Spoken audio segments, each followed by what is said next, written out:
Bonjour. Est-ce que tu Vous m'entends bien? m'entendez?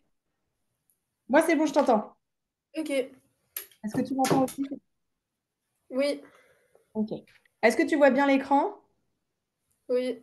Ok, super. Je prends 2 secondes pour me présenter. Donc, moi, je m'appelle Auréline. Tu peux me tutoyer, il n'y a pas de souci. Je suis étudiante, moi, en vétérinaire à l'étranger. Donc, après, si tu as besoin de d'autres questions en dehors des maths, des sciences ou des choses comme ça, je suis aussi disponible si jamais tu as besoin. Ok? Est-ce que tu as des Ok. questions avant qu'on commence? Non. C'est bon. Ok.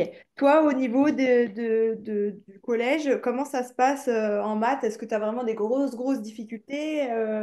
C'est quoi à peu près ton niveau, ta moyenne? Est-ce que tu peux m'en dire un petit peu plus comme ça pour voir? Ma moyenne en maths, c'est 13. C'est Ok. 13. Ok. Dans mon dernier éval sur Thalès, j'ai eu 17. Ok. Donc ça, Mais c'est... demain, j'ai un DS sur Thalès et les probabilités.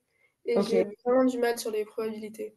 Ok, bon, les probabilités, c'est, tu vas voir, une fois que tu comprends le principe, c'est plus ou moins de la logique. Ok, donc il faut juste bien comprendre les définitions parce que avec ces définitions-là, ça va vraiment te permettre de savoir où aller et comment raisonner. Ok, ce que j'ai fait là, c'est que j'ai repris, pas exactement mot pour mot, mais j'ai repris quasiment l'entièreté de ton cours. Ok, pour bien que tu comprennes avec les explications que votre prof vous donne en cours et que moi, je t'explique pas avec une méthode différente qui pourrait t'embrouiller. Moi, j'aime bien fonctionner là-dessus. Si tu as la possibilité à chaque fois de m'envoyer tes cours, c'est mieux pour moi parce qu'au moins, j'ai une base et je sais sur quelle base me fixer pour bien t'expliquer les choses. Toujours mieux plutôt que j'aille chercher des informations sur les sites du gouvernement et que au final, ça ne soit pas exactement les mêmes explications.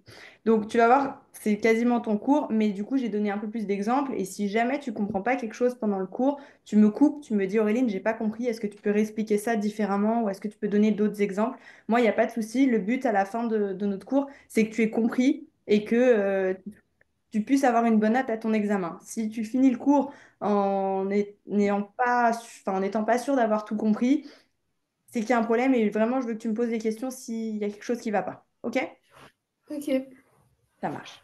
Donc, du coup, pour commencer, je reprends, donc, comme je t'ai dit, les définitions. Est-ce que toi, là-dessus, c'est des choses que tu comprends ou c'est déjà des choses où tu as un petit peu de mal? Non, je comprends. Ok, donc on les relit quand même pour être sûr que tu les comprennes bien et que si jamais ça va pas, tu me coupes et on continue. Donc déjà définir ce que c'est que l'issue, c'est le fait de te dire que chacun des résultats sera possible pour une expérience. Ok? Les exemples qui suivent, ils sont très bien et c'est c'est les bons exemples. Et principalement dans tes exercices en maths, tu auras ce genre de possibilités pendant tes examens. Tu auras en général la pièce 2D. Sinon, tu peux te retrouver avec des couleurs de billes, des couleurs de cubes, des couleurs de jeux de fléchettes. Souvent, c'est des petits trucs comme ça, les probabilités. Pareil, tout ce qui va être le loto, en fait, tout ce qui repose sur de la probabilité. OK? Ça sera principalement ça à chaque fois. Donc ici, sur les issues, quand tu vas lancer une pièce de monnaie, OK? On va parler de l'issue quand tu vas dire si est-ce que tu as pile ou est-ce que tu as face. Quand on parle d'une issue, c'est quelles vont être les possibilités que je vais avoir pour le résultat. C'est-à-dire, tu sais bien qu'une pièce de monnaie, tu as le côté pile et le côté face. Tu es d'accord avec moi? Oui. Ok. Donc, quelles sont toutes les possibilités? Les issues, c'est les possibilités. Quelles sont toutes les possibilités que peut me donner ce résultat? J'ai deux côtés, je peux avoir pile ou face. Pareil, l'exemple du dé. Si tu vas lancer un dé, sur ton dé, tu es d'accord avec moi, tu as 6 faces sur un dé, de 1 à Oui. 6. D'accord? Quelles vont être les issues? Autrement dit, quelles vont être les possibilités? Toutes les issues possibles sont de 1 à 6, donc 1, 2, 3, 4, 5, 6, parce que c'est toutes les issues possibles. Si là, toi, maintenant, tu lances un dé, tu tombes sur 2, imaginons. OK? Tu vas pouvoir dire que sur ce moment-là, tu as eu 2, OK? Mais que tu aurais pu avoir d'autres issues possibles, un, 2, 3, 4, 5 ou 6. C'est toutes les possibilités possibles, OK? Pareil, si tu fais tourner la roue, OK? Tu vois ce que c'est, tu fais tourner une roue, soit tu joues aux fléchettes, soit juste tu fais tourner une roue. Sur cette roue-là, tu vas avoir trois couleurs. Le rose, le rouge, pardon, le jaune et le vert. Si toi, tu devais répondre maintenant à la question, quelles sont les issues possibles si jamais je fais tourner ces trous? Rouge, jaune et vert. Ok, très bien. Tu as trois issues possibles. Quand tu vas faire ton raisonnement, alors moi personnellement, j'ai toujours appris comme ça et je préfère l'enseigner comme ça aussi, c'est de toujours reformuler. En maths, si on te demande la question, quelles sont les issues possibles lorsque tu lances une roue et que sur ces trous, il y a trois couleurs, jaune, vert, rouge, réponds toujours les issues possibles. Il y en a trois, c'est le jaune, le rouge et le vert. Ou il y a trois issues possibles, jaune, vert, rouge. Répète toujours le terme de la définition. OK? Ok. OK. Est-ce que c'est bon pour les issues? Oui. Ok. Ensuite, tu as événements. Les événements, il y a deux petites choses qui vont varier, tu vas voir. Les événements, tu as une condition, on te dit ça peut être ou ça ne peut pas être réalisé. C'est un petit peu comme la vie de tous les jours. Imagine, on dit bah ce week-end, je peux pas, j'ai un événement. Un événement, c'est quelque chose qui va pouvoir être fait, qui va faire quelque chose. Tu es occupé, ok? Puis finalement, bah cet événement, il peut quand même s'annuler. Tu vois, c'est juste pour te l'expliquer dans la vie quotidienne, mais en maths, tu prends un petit chemin différent quand même parce que tu restes sur une expérience qui va être possible ou non. OK? C'est bon ou mon Oui. exemple est un peu Oui. perdu? OK. Donc, si cette expérience-là, elle peut être réalisée, on va parler d'un événement, ou si elle ne peut pas être réalisée, on parle aussi d'un événement. L'événement, juste événement, c'est pour parler de une ou plusieurs issues possibles. C'est-à-dire, imaginons que mince, tu lances, pareil, une pièce, OK? Quand tu vas lancer cette pièce, est-ce que tu vas avoir un événement qui va être un événement classique ou un événement complémentaire? Euh, c'est quoi la différence? Alors, je reprends. Pardon. J'ai fait que événement, mais c'est vrai que j'ai pas fait d'événement complémentaire, mais c'était pour voir si tu savais un petit peu ou pas. Événement, c'est quand tu as une ou plusieurs issues possibles, OK? Événement complémentaire, tu as une seule issue possible, OK? Ok. Donc, si je te dis, on obtient pile sur une pièce, ou je lance ma pièce et j'obtiens pile, est-ce qu'on va parler d'un événement classique ou un événement complémentaire? Complémentaire? Ouais. D'ailleurs, je viens de voir, j'ai fait des... En recopiant, j'ai écrit élémentaire de complémentaire. OK. Et j'ai fait la même chose sur les autres. Mais élémentaire, ça se dit aussi, non? Moi, j'ai plutôt l'habitude de dire complémentaire. Ok.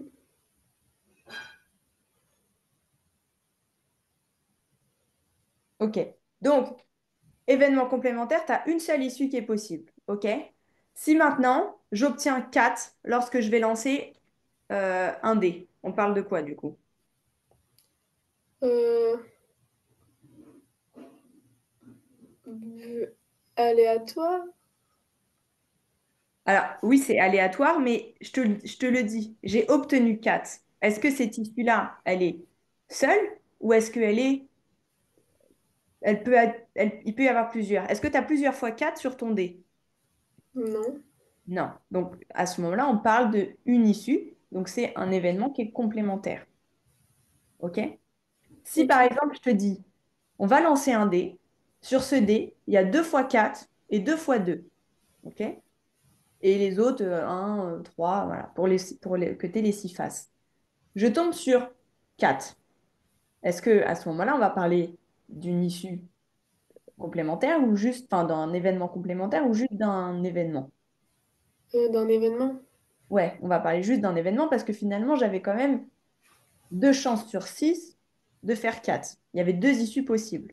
Enfin, plus que deux issues possibles, mais pour avoir 4, il y avait deux issues. OK? Ok. Est-ce que tu as compris? Oui. Ok. Pareil, on fait un jeu de fléchettes. Je décide de lancer la couleur jaune. Ok? Je fais la roue. Sur ma roue, si on reprend l'exemple d'avant, alors c'était jaune, rouge, jaune et vert. Moi, je dis, je touche le jaune. Est-ce qu'on parle d'un événement complémentaire ou d'un événement tout seul? Hmm. Il y a combien de jaunes? Il y a un seul jaune. Il y a un jaune, un rouge et un vert. Euh, Complémentaires? Complémentaire. OK. Mais par contre, du coup, si sur ma roue, j'ai deux jaunes, un rouge et un vert, on appelle ça comment? Événement normal. Ouais, élément normal. OK. Élément, il faut bien que tu te dises, soit tu as une issue possible, soit tu en as plusieurs. Mais du coup, quand on va parler de une seule en général, on dira juste événement complémentaire. OK. Ok. C'est un petit peu la même chose que issue, sauf que souvent les issues, on va te les formuler dans des questions en te disant, par exemple, j'ai un sac de billes avec 15 billes rouges et 10 billes bleues.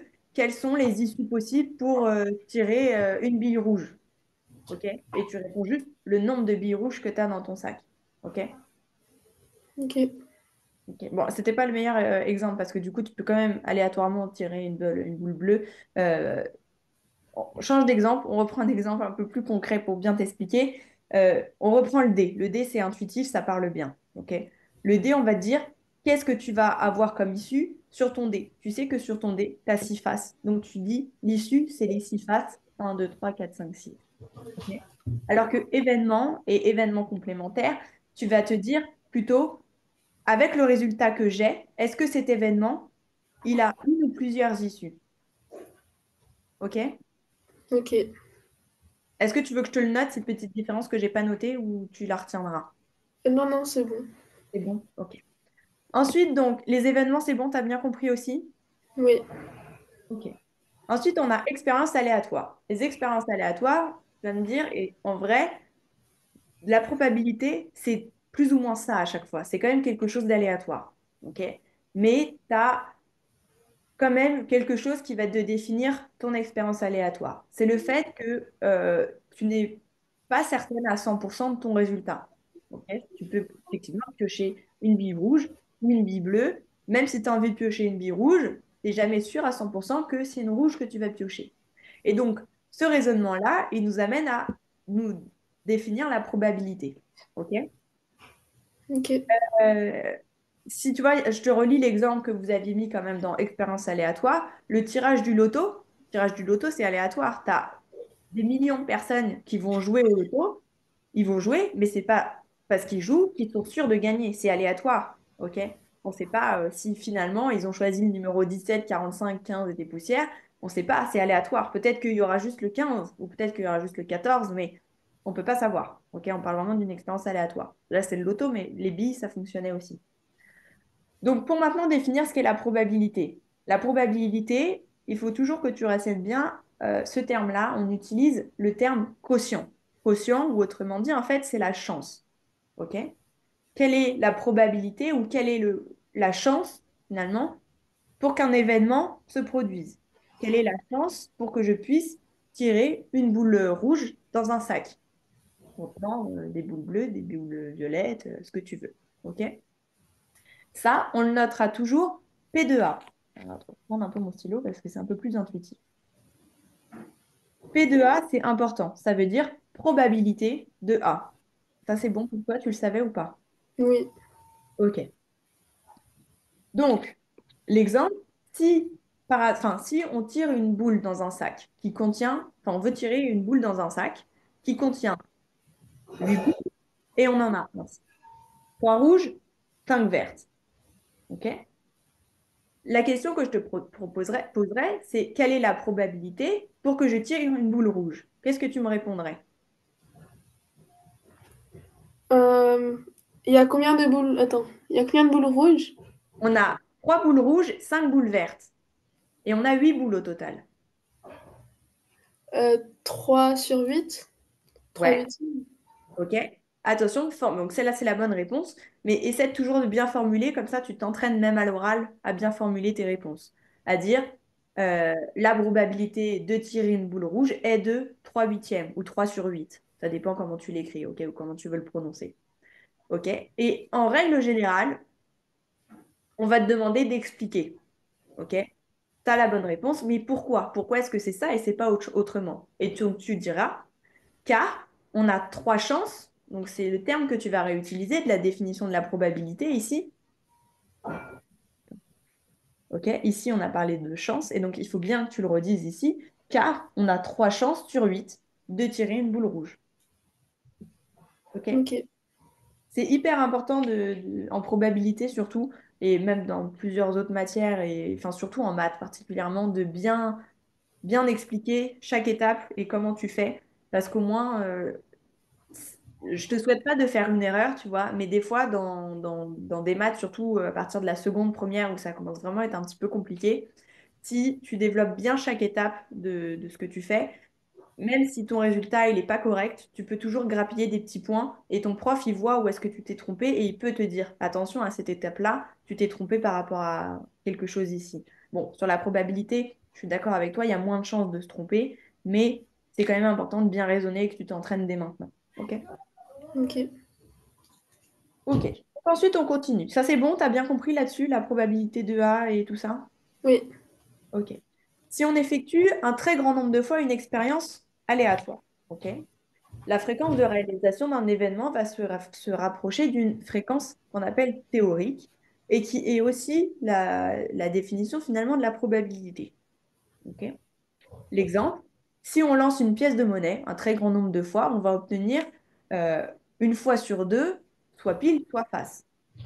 Ok.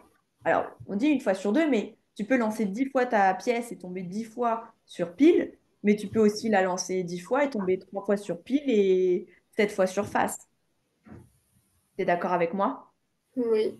Donc, on parle ici d'un événement à fréquence théorique ou d'un événement théorique. Ok. On cherche à avoir pile, par exemple, mais si on lance peut-être, pour avoir pile, peut-être qu'il faudra qu'on lance 10 fois la pièce. Ok. On n'est pas sûr de notre résultat, hein, ça sera théorique. Ok. Si on veut expliquer pourquoi est-ce que dans cet exemple, on dit que, on obtient pile une fois sur deux, c'est parce qu'au final, tu as une chance sur deux d'obtenir pile ou d'obtenir face, parce que tu as deux faces sur ta pièce. D'accord? Ok. Est-ce que c'est bon pour cet exemple? Oui. Ok. Maintenant, si on lance un dé, donc tout à l'heure, on a dit qu'il y avait combien de faces sur un dé? Quoi? Il y a combien de faces sur un dé? 6. Ok. Donc, on lance un dé, un grand nombre de fois, et on obtient 4 environ 6 fois. Ok. Ça, c'est un exemple théorique. Tu l'as lancé 6 fois. 6 fois, tu es tombé, enfin, tu l'as lancé, on dit combien? 4 environ. 6 fois. Une fois sur 6. Ok. Bah, peut-être que tu l'as lancé 10 fois et tu as obtenu 2 fois ton chiffre 4, mais peut-être que tu l'as obtenu qu'une fois. Et pourquoi est-ce qu'on va du coup expliquer ici qu'on obtient 4 une fois sur 6? C'est comme pour l'explication de la pièce. Est-ce que tu arriveras à me le réexpliquer? Je sais pas. Sur un dé, on a dit on a 6 faces. OK? Un dé cube, je le renote. On a 6 faces. Ça veut dire qu'on a une chance sur 6 d'avoir 4, par exemple. C'est d'accord? Oui. Donc, dans la fréquence théorique, sur cette partie-là, tu as une chance sur 6 d'avoir 4, ou autrement dit, c'est théorique parce que tu peux lancer 10 fois ton dé et avoir une seule fois le 4 ou pas l'avoir du tout.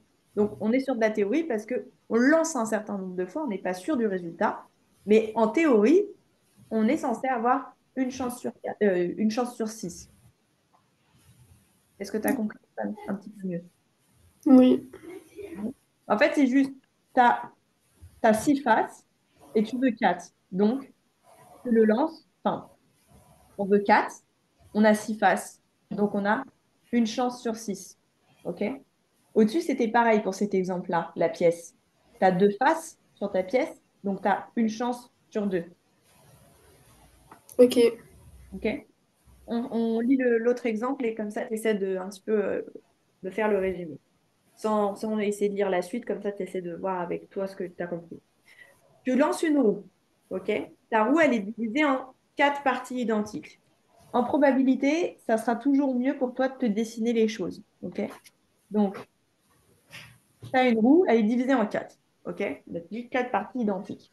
D'accord. Une partie là, une partie là, une partie là, une partie là. Ça, c'est bon pour toi? Mm. Ok. Deux parties sont coloriées en vert. Ok. Une en rouge et une en jaune. Une en rouge et une en jaune. Si on fait tourner 4 fois ces trous un très grand nombre de fois, on obtient vert environ 2 fois sur 4. Est-ce que ça, tu comprends? Oui, Pourquoi? Explique-moi. ben, parce qu'il y a deux parties vertes. Ouais, effectivement. Donc, on a deux parties vertes. Donc, on a 2 sur 4. Donc, 2 sur 4 chances. Et quant à ça, je ne sais pas, sûrement tu as déjà dû le voir à l'école, il faut, mince, comment on appelle ça déjà, j'ai oublié le terme, réduire. Comment tu peux réduire ça? Un demi? Ouais, un demi. Donc, effectivement, soit dans ta phrase, tu dis, si on fait tourner 4 fois ces trous un très grand nombre de fois, on va obtenir vert 2 fois sur 4, soit 1 fois sur 2, soit tu t'écris directement 1 fois sur 2. OK? Ok, Mais je trouve que c'est toujours bien de mettre 2 fois sur 4. Au moins, tu prouves à ton prof que tu as compris et ça t'embrouille pas pour toi. Parce que si là, d'office, je te dis 1 fois sur 2, des fois, tu peux pas trop comprendre. OK? ok, C'est bon pour ça? T'as compris? oui, OK.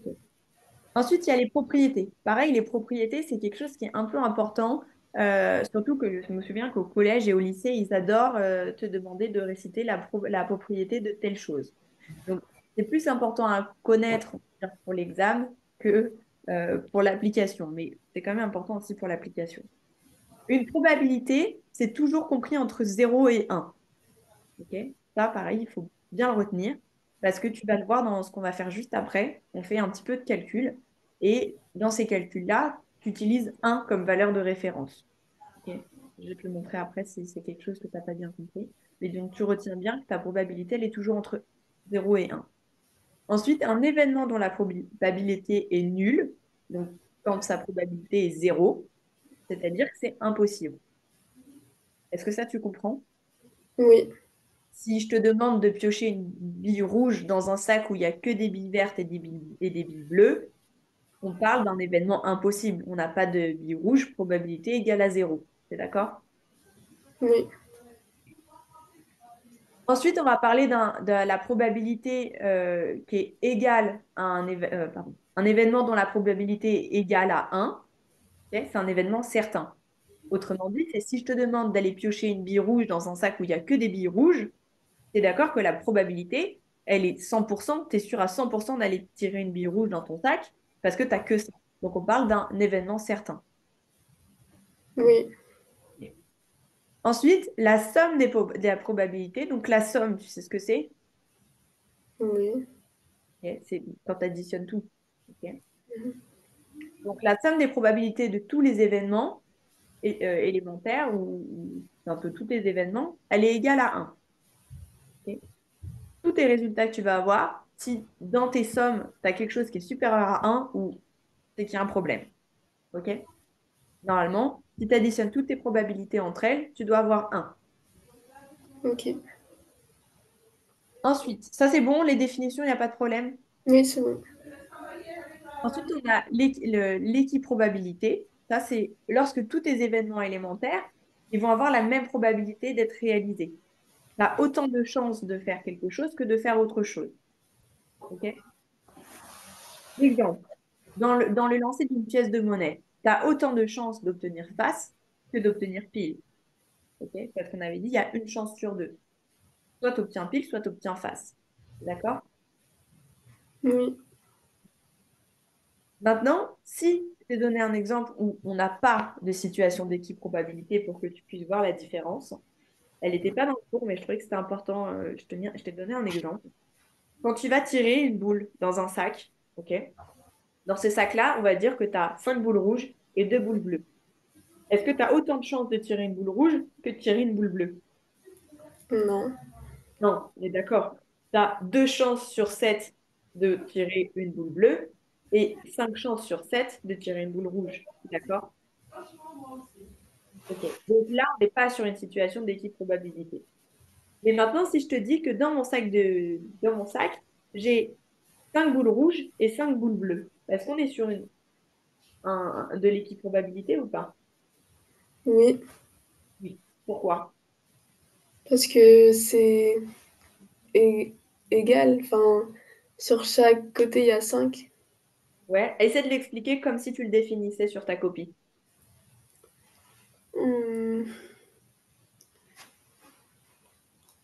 Enfin, ils ont. Je sais pas comment expliquer. Alors, on va travailler sur ces phrases-là parce que c'est important. Tu vas dire, euh, on est sur une situation d'équipe probabilité car j'ai autant de boules rouges que de boules bleues. Ok, C'est des phrases simples, c'est juste qu'est-ce que j'ai, donc il se passe ça. Qu'est-ce que j'ai pas, donc qu'est-ce qui peut pas se passer autrement. Ok. Soit c'est l'un, soit c'est l'autre. D'accord? d'accord. Un niveau encore des propriétés, pardon. On désigne n le nombre d'issues. Tu te souviens de ce que c'est les issues? On a parlé au début du cours. Oui. Ok. Ici, on va parler d'issues d'une expérience aléatoire.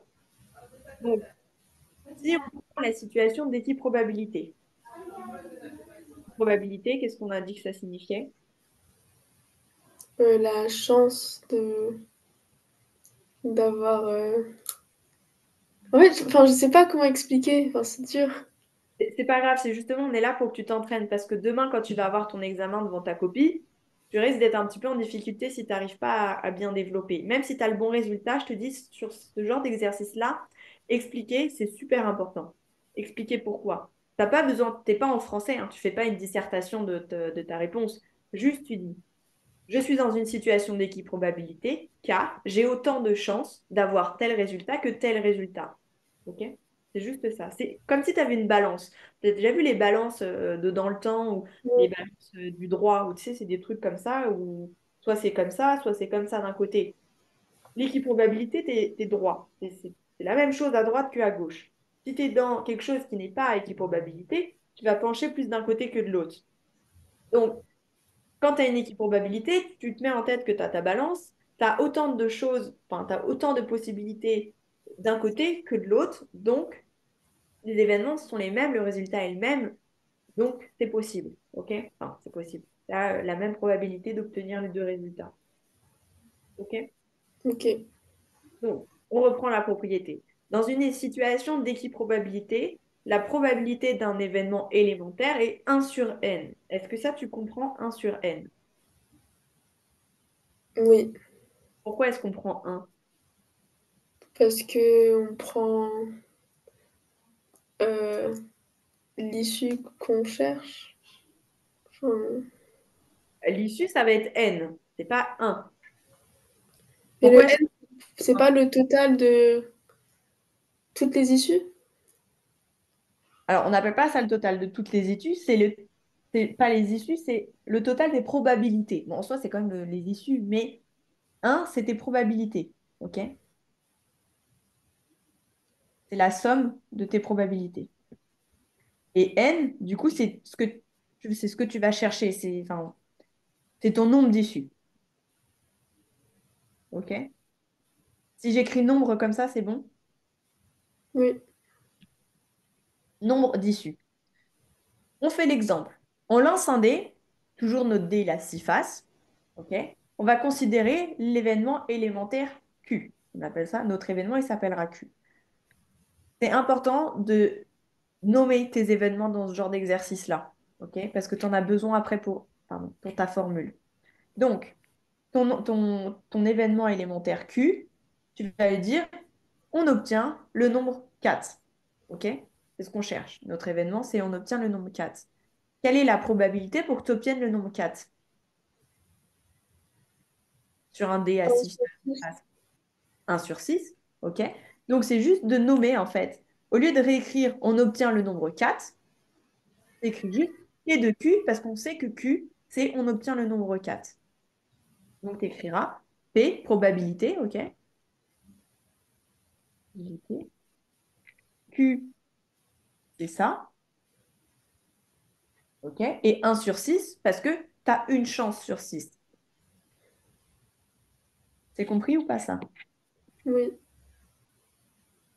Une chance sur 6. Ok. Ensuite, on a les événements incompatibles.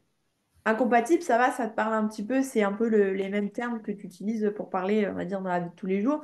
Événement incompatible, c'est quand tu as deux événements qui sont pas compatibles parce qu'ils vont pas pouvoir se produire en même temps. OK? Est-ce que ça, Ok. tu...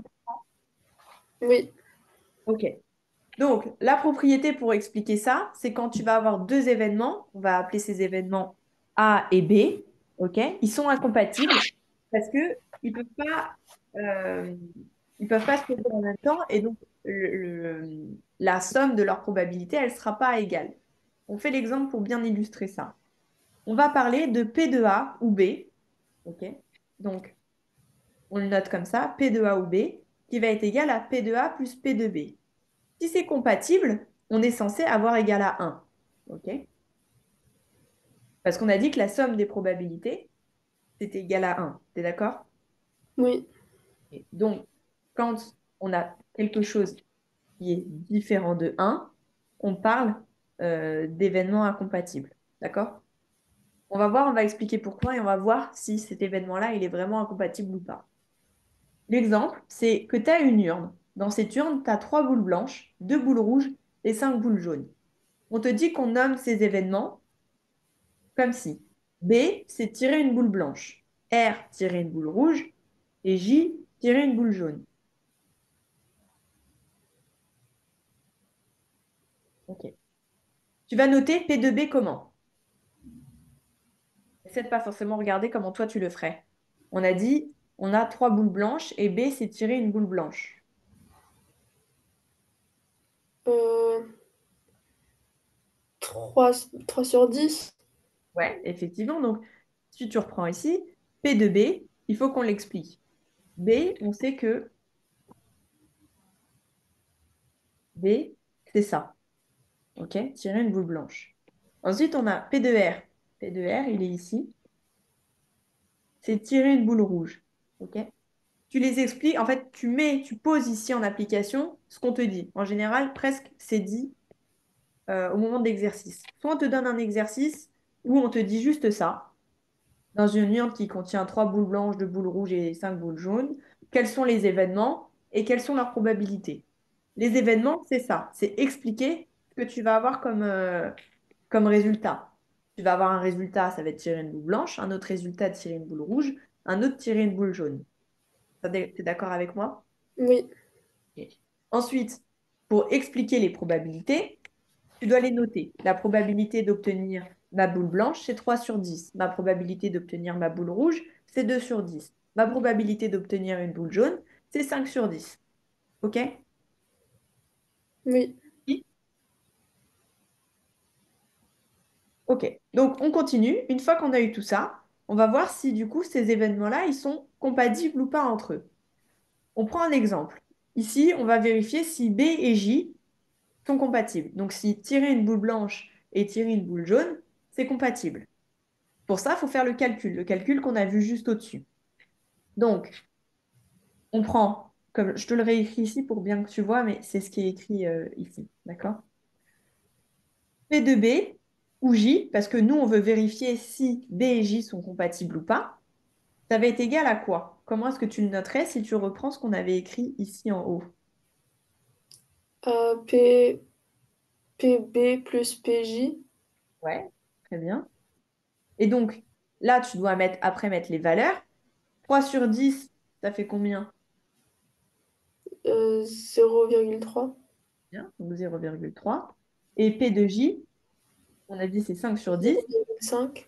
0,5. Si tu fais la somme des deux, ça donne combien? 0,8. 0,8. Et donc, la somme de nos probabilités est différente de 1. Donc, c'est incompatible. Ok. OK? T'as bien compris ça? Oui. En général, bon, si tu te donnes ça comme résultat, c'est correct. Si tu veux faire une meilleure phrase-réponse pour expliquer, tu dis à la fin, du coup, tu le mets en pourcentage. Là, on est juste en valeur appliquée. Mais si tu le mets en pourcentage, tu fais fois 100 à ça, ça donne 80, t'es d'accord? Mhm. Donc, tu dis que tu as 80% de chances de tirer soit une boule blanche, soit une boule jaune. Ok. Ok. Si c'était du coup complémentaire et que c'était pareil, tu aurais 100% de chances de tirer soit une boule blanche, soit une boule jaune. Et donc, du coup, tu aurais eu un élément similaire. Ok. Mais là, du coup, c'est pas le cas. On n'est pas sur de l'équipe probabilité non plus. Ok. Ok. Maintenant, donc ça, c'est bon. Hein, tu as bien compris les événements incompatibles. Oui. Ok, si tu veux, je te le renote juste là. C'est en gros c'est différent à 1. Pour ce qui est des événements contraires, les événements contraires, c'est quand un événement, il peut se produire et enfin, un se produit, mais l'autre non. Ok? On va noter A et A'. Ok? J'ai gardé l'exemple du cours, mais c'est pas le plus simple quand on est à l'oral. Euh, Lorsque tu vas lancer un dé, ok? Tu lances ton dé. On appelle événement A', enfin, A', mais A avec un accent, on va dire. Ok? Obtenir un nombre pair. Ok? Cet événement-là, on dit qu'il est contraire à l'événement obtenir un nombre impair. Est-ce que tu comprends pourquoi? Oui. Essaie de me l'expliquer. Parce que c'est le contraire du premier événement. Ouais, c'est le contraire.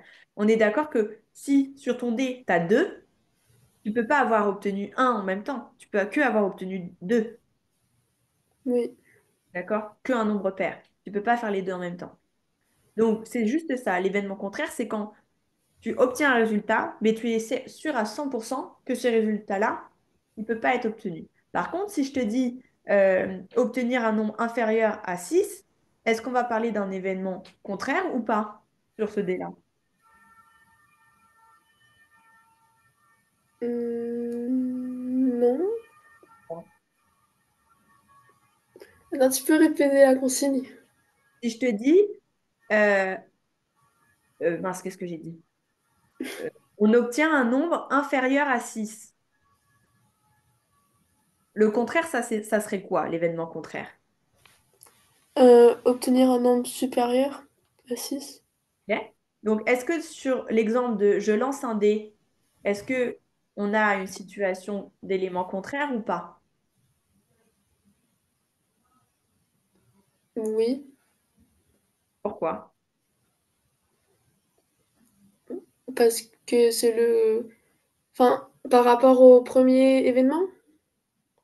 Si je te dis, tu me lances un dé qui est de 1 à 6, d'accord, qui a une à 6 faces, tu me lances un dé et l'événement, le premier événement, c'est obtenir un chiffre inférieur à 6.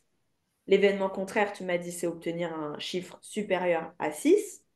Est-ce que on a un événement contraire quand on lance ce dé? Hmm, je sais pas. Est-ce que dans tes dés, tu as un chiffre qui est supérieur à 6? Non. Non, on est inférieur à 6 dans tous les cas. Donc cet événement-là n'a pas d'événement contraire.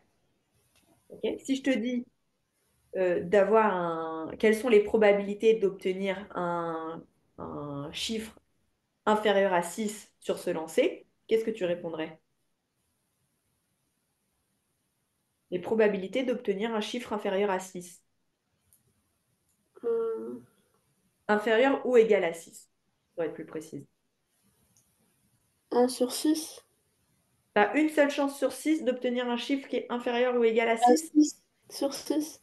Ouais, 6 sur 6. Donc tu répondrais, il y a ton réponse avec les issues, il y a 6 issues possibles, 1, 2, 3, 4, 5, 6, ou alors il y a 6 chances sur 6 si tu parles des probabilités, et tu pourrais mettre P, 6 sur 6.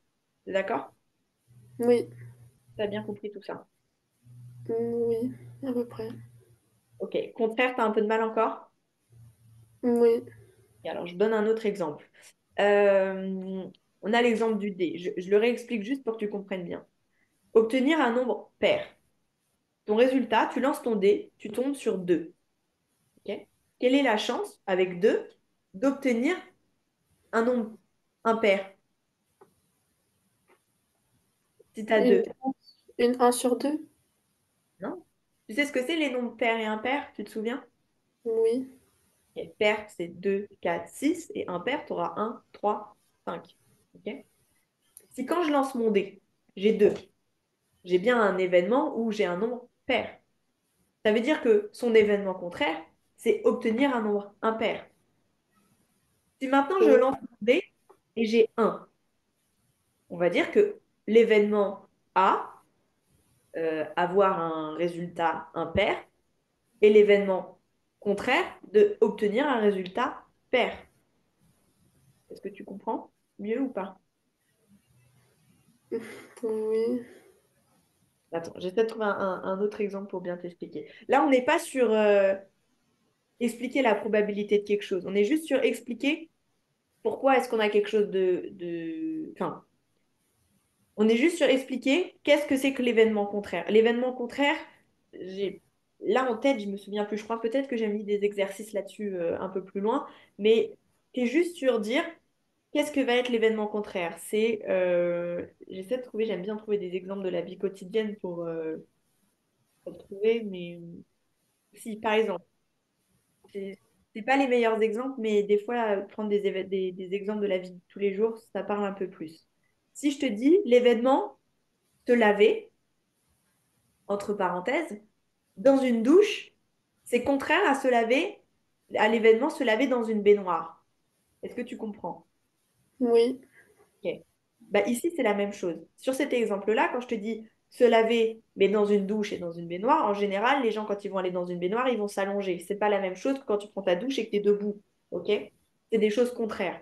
Ici, c'est la même chose. Tu as ton événement, on te demande de trouver un événement pair. Qu'est-ce que c'est que le contraire de pair? C'est impair. OK? Donc, si tu as obtenir un nombre pair, le contraire de cet événement, c'est obtenir un nombre impair. Si je te dis, mince, c'est compliqué parce que j'ai pas d'autres exemples en tête là-dessus, mais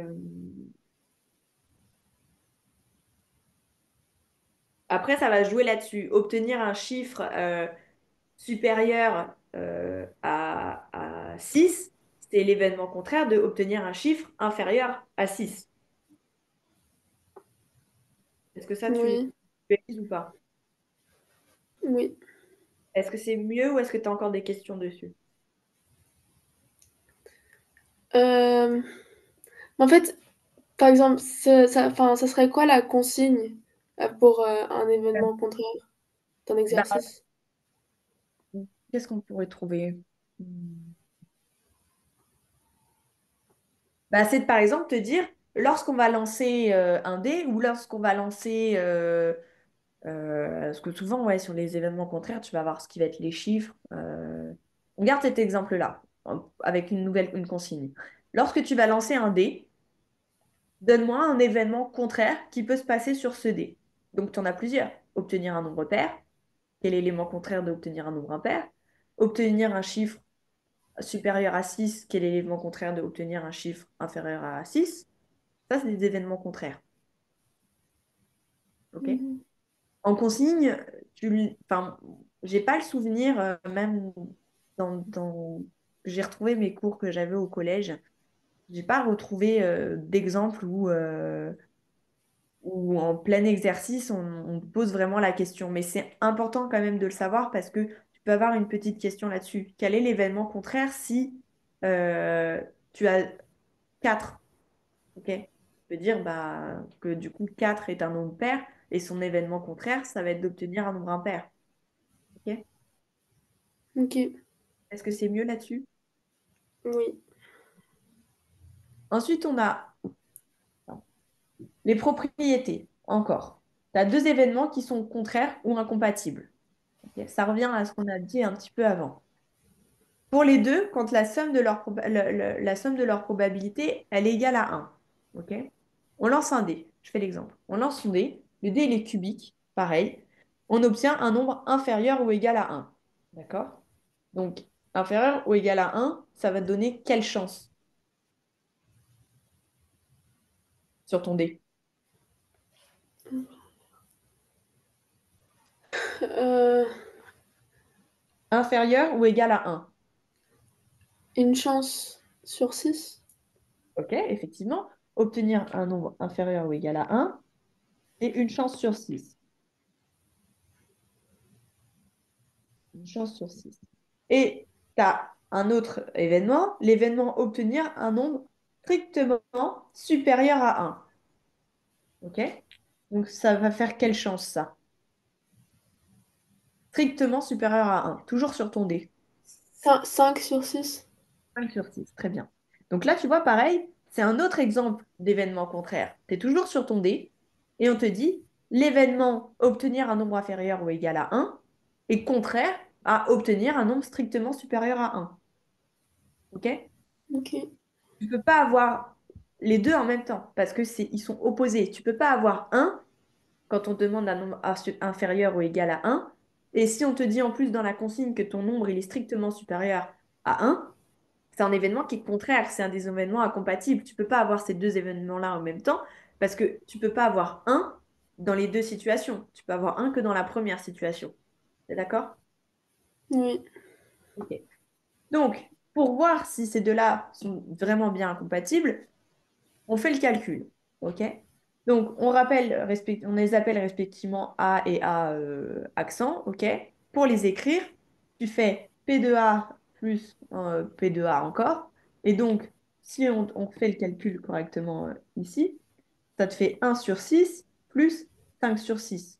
T'es d'accord? Oui. Ça fait combien? 6 sur 6. OK? Et donc, si tu réduis, ça fait 1. 1. Tu trouves 1, ça veut dire que ta somme des probabilités, elle est égale à 1. Donc, effectivement, c'est correct. Les deux là, c'est bon.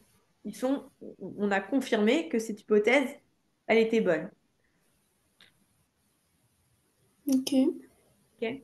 Je relis la suite. Donc, P de A, bah, c'est ce qu'on a marqué. 1 est le Par seul. exemple, dans un exercice, ils vont nous mettre la consigne et on va devoir savoir faire ça.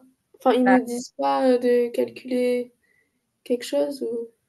en règle générale, comment tu le fais? La somme des probabilités. Deux événements sont contraires, incompatibles. Bah, en fait, il faut que tu développes plus ou moins tes connaissances. Tu l'as appris dans le cours. Tu sais que pour dire si oui ou non ils sont incompatibles, bah, il faut que tu fasses telle méthode. Tu sais un peu automatiquement. Ok. Je sais pas. J'ai quelques petits exercices en dessous. On essaie de terminer rapidement et d'en faire au moins un ou deux. Ou après, toi, tu peux les faire toi de ton côté si tu veux après. Et essayer de t'entraîner et de revoir avec la leçon au-dessus si jamais tu as besoin. Euh, mais en règle générale, les énoncés sont souvent assez clairs. Et je sais pas comment est ton professeur, mais en général, je pense que si tu as une question, si tu sais pas comment tu dois développer telle ou telle chose, tu lui poses la question, est-ce que là, on doit faire un calcul ou est-ce que là, c'est juste citer une propriété ou juste citer une définition ou... Je pense qu'il sera pas méchant et qu'il va pas... Enfin, je ne connais pas ton prof. En règle générale, ils sont pas là pour non plus enfoncer les élèves. Ok. Donc, la probabilité d'obtenir le nombre strictement supérieur, donc c'était ça. Et donc, effectivement, on a notre calcul qui est ici. OK? Mais du coup, ça, c'est pour le un moins, c'est pour le Ah contraire. oui, pardon, j'ai pas expliqué le un moins.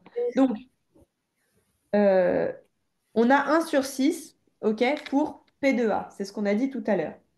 OK? On sait que du coup, quand on a P de A comme ça, plus P de A encore, on a 1. Ça veut dire que elles sont égales. On peut faire un calcul ensemble, elles sont probables. On est sur de la bonne probabilité. D'accord? Donc, P de A, on sait qu'il vaut ça. On le garde en tête. Lui, on le connaît, on va dire. Euh, en détail la probabilité d'obtenir un nombre strictement supérieur à 1. Donc ça, c'est pour P de A comme ça. Pour quel événement c'est? Tu te souviens? Euh, L'événement complémentaire. Non, quel événement? Qu'est-ce qui se passe quand tu as 1/6? Ici, c'est dans l'énoncé. Obtenir un nombre inférieur ou égal. OK? Cette étape-là, en fait, ici, c'est ce qu'on a fait ici. D'accord? Nous, on l'a écrit directement. Moi, je trouve que c'est plus intuitif de l'écrire directement. Tu sais que tu as tant de chances d'obtenir ça, donc c'est ça. Si jamais celui-ci, par exemple, tu le trouves pas, et que tu n'as que celui-là qui est donné, d'accord? Tu fais ce calcul-là, c'est-à-dire P de A égale à 1 moins celui que tu connais. Et le résultat qui sera là sera du coup P de A. Est-ce que ça t'a compris ou pas? Oui. C'est juste un, un calcul pour faire ça, alors que nous, on l'a fait intuitivement, ok? On l'a su en lisant la consigne. Moi, je te conseille, quand tu lis tes énoncés, de directement écrire ce que tu sais.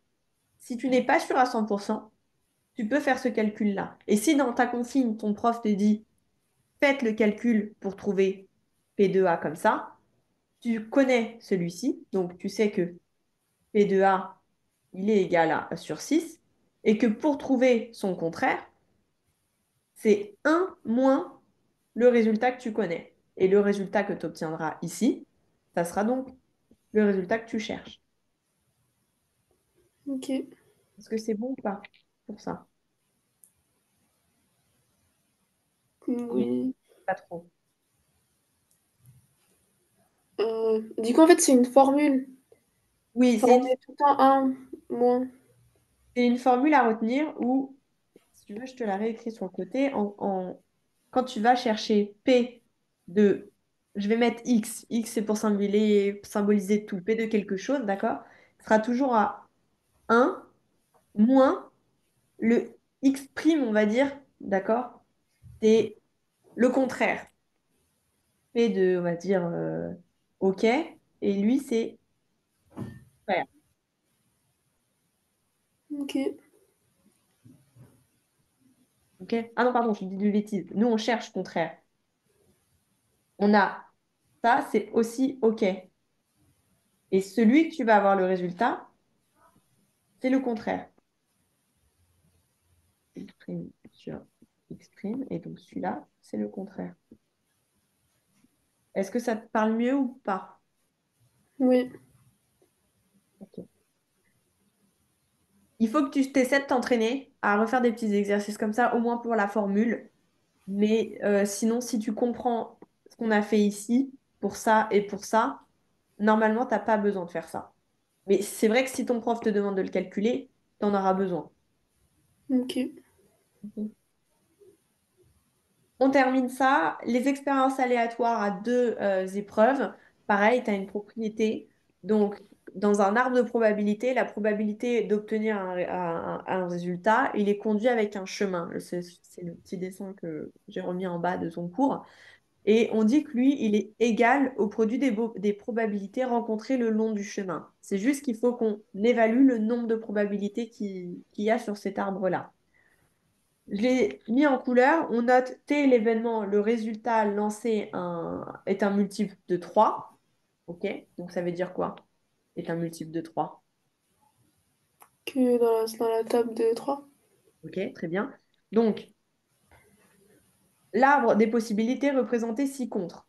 Nous, on a T, résultat euh, multiple de 3. C'est-à-dire que tu l'as une fois ici et une fois ici. Donc ça va déjà te faire X chances sur 3. D'accord? Oui. Ok. Sur le premier arbre, si tu prends le premier arbre en haut, la première branche, ok? Euh, Oui, est-ce que c'est comme ça que je peux te l'expliquer? C'est le plus simple.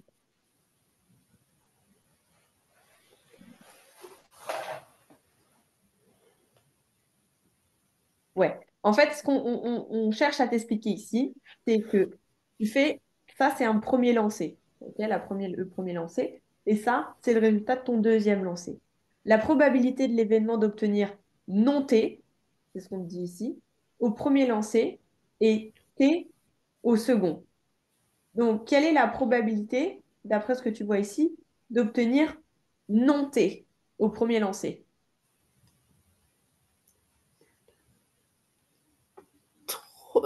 3 sur 6. Le premier lancer, c'est ici. Ah, ok. Ben, T'as un combien de demi. lancers? Ouais, un demi, très bien. Donc, un demi. Et d'obtenir T au second.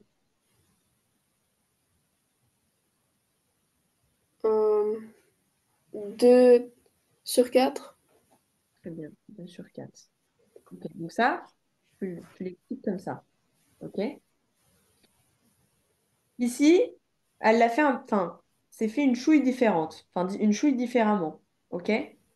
Elle a expliqué, enfin, c'était ça, je me souviens plus si c'est exactement ça. Attends, je vais reprendre ta photo pour pas dire de bêtises.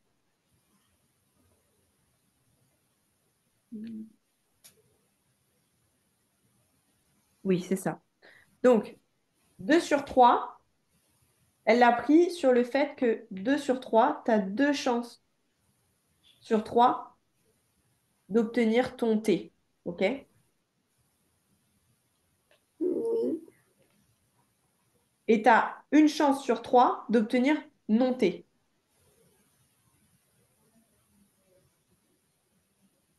Est-ce que c'est bon ou pas? J'ai pas compris le 2 chances Quand, sur 3. quand tu lances ton dé, tu as combien de côté impair ou pair?